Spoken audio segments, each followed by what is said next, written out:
Olá, neste primeiro módulo nós aprenderemos sobre o histórico do SCI, o Sistema de Comando de Incidentes, e os seus princípios. Primeiramente, o que é o SCI? É uma ferramenta padronizada que pode ser utilizada em qualquer tipo de situação, né? Uma situação menor, de pequena magnitude, ou uma situação maior, de grande magnitude, independente de qualquer tipo de barreira jurisdicional. Ou seja, ele pode integrar várias instituições de várias jurisdições diferentes, né, para atender a emergência que está se mostrando. O SCI surgiu na Califórnia, após incêndios gigantescos que aconteceram lá nos Estados Unidos e mostraram vários problemas. Várias instituições começaram a chegar na cena do incidente para atender um incêndio florestal gigantesco que se instalava lá, mas começaram a apresentar vários problemas, como as instituições elas não se conversavam, não havia objetivos bem estabelecidos dentro do cenário de atuação delas, não existia um comando unificado, um comando único que soubesse cada instituição, cada recurso que tivesse na cena e integrasse todo mundo para um atendimento mais efetivo. A partir desse evento que aconteceu nos Estados Unidos, o próprio governo americano começou a fazer estudos e a fazer investimentos para que fosse desenvolvida a ferramenta de sistema de comando de incidentes.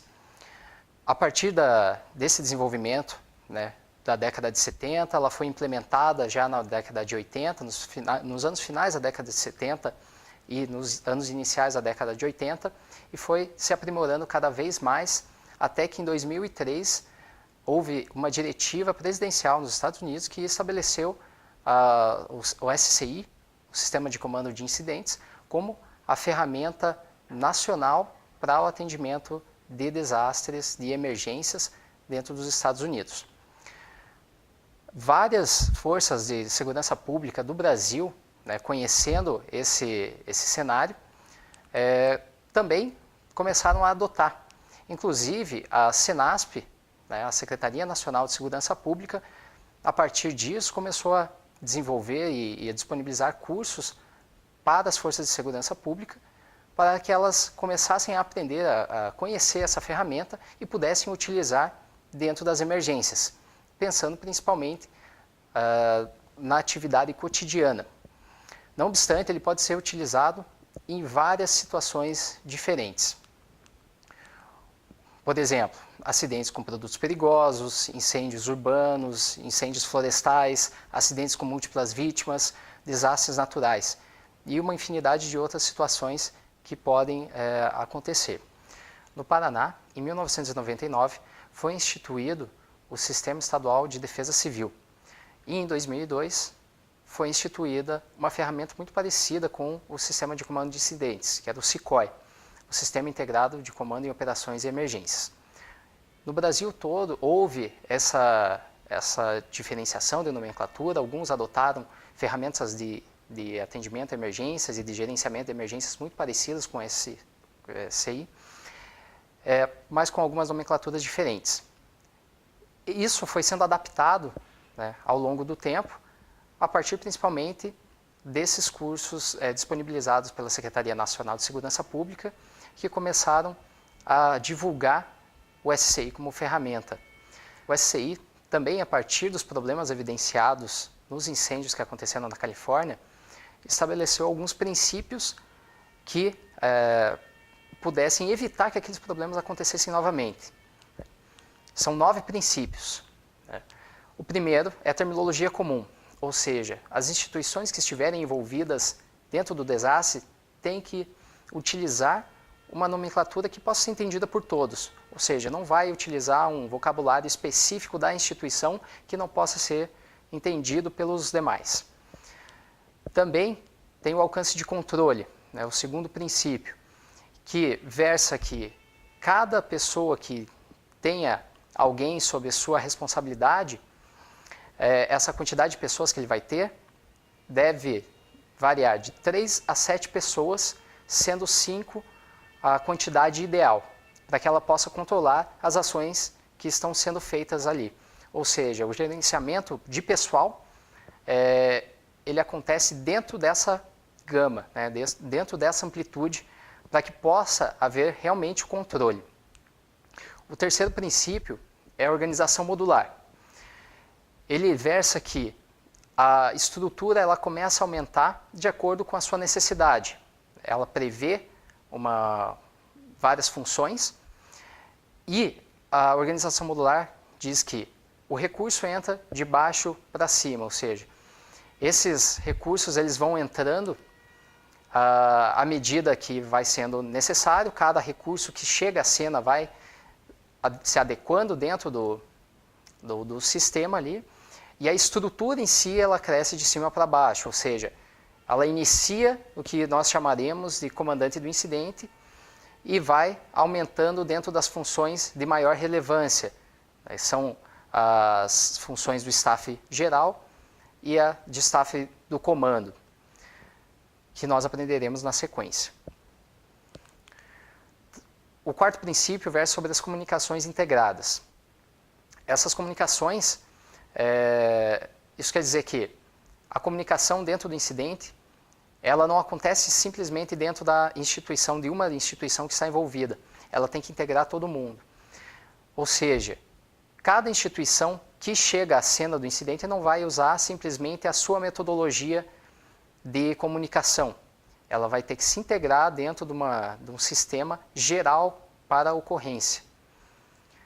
Todas as instituições vão ter que falar dentro desse acordo, né, que elas estabeleceram. Podem ter vários canais de comunicação, um canal só para comando, um canal para comunicação de aeronaves, né, com solo, com veículos terrestres, um canal só para operações, e isso vai variar de acordo com a necessidade do incidente.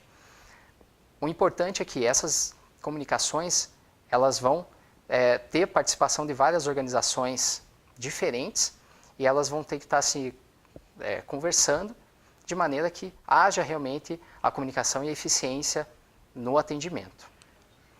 O quinto princípio é o do plano de ação do incidente.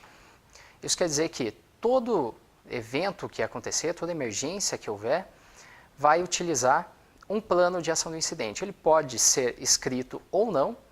Normalmente, eventos com grande duração, com mais de 4 horas de duração, já tem essa necessidade de que esse plano de ação seja escrito. Mas ele pode ser mental também, se a situação puder ser resolvida de maneira rápida.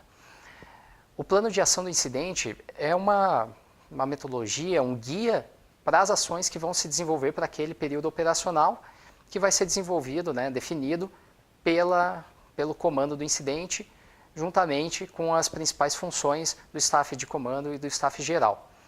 Ou seja, é uma diretriz para as operações, para o pessoal que vai realmente fazer as operações e dar o atendimento ao desastre, de maneira que eles estejam atendendo os objetivos que foram estabelecidos dentro do comando unificado. O sexto princípio é o da cadeia de comando. Ele diz que cada pessoa dentro da estrutura só pode conversar com aquela que está imediatamente acima ou imediatamente abaixo dele dentro da estrutura. Isso quer dizer que se uma informação, por exemplo, que vem da parte de operações, precisa chegar dentro do comandante do incidente, né, até o comandante do incidente, ela vai percorrer o caminho, né, de cada chefia até que chegue ao comando do incidente. Isso, né, proporciona que todas as pessoas que estão dentro dessa linha e que provavelmente necessitariam conhecer essa informação tenham essa possibilidade, né? Ou seja, todos ali conhecem aquela informação que atravessou a cadeia de comando. O próximo princípio, o sétimo, é o de comando unificado. Isso quer dizer que todas as instituições que estão participando dentro do incidente, elas têm uma cadeira dentro do comando do incidente, ou seja, elas participam das decisões, proporcionando que elas conhecem os recursos que existem, né, dentro das suas instituições, que recursos podem ser utilizados para auxiliar no atendimento àquela emergência, aquele desastre, E essas pessoas, elas também têm que ter um certo poder de decisão dentro da sua instituição. De maneira que, quando for necessário, quando houver uma dúvida sobre a necessidade de um certo tipo de recurso que poderia ou não ser disponibilizado pela sua instituição, ela possa realmente dar uma resposta no sentido de disponibilizar ou não, ou no sentido de realizar uma ação ou não. Então, essas pessoas com poder de decisão de cada uma das instituições se integram dentro desse comando unificado e tomam as decisões a partir daí. O oitavo princípio é o de instalações padronizadas. Dentro do SCI, nós temos instalações que, de acordo com a sua função, já recebem uma nomenclatura específica, de maneira que qualquer instituição que chegue à cena possa facilmente identificá-las e saber como proceder, né, para se integrar dentro do incidente. Por exemplo, nós temos o posto de comando que vai ser utilizado em todos os tipos de emergência. Nós temos área de espera, área de concentração de vítimas e outras instalações. O último princípio é o gerenciamento integral dos recursos. Isso quer dizer que qualquer recurso que entrar na cena do incidente vai fazer parte dele, independente da instituição a qual ele pertença. Isto é, todas as instituições vão estar cedendo seus recursos para o atendimento àquele incidente e eles vão pertencer ao comando unificado, né, no atendimento. Então, nós teremos ali o controle total desses recursos.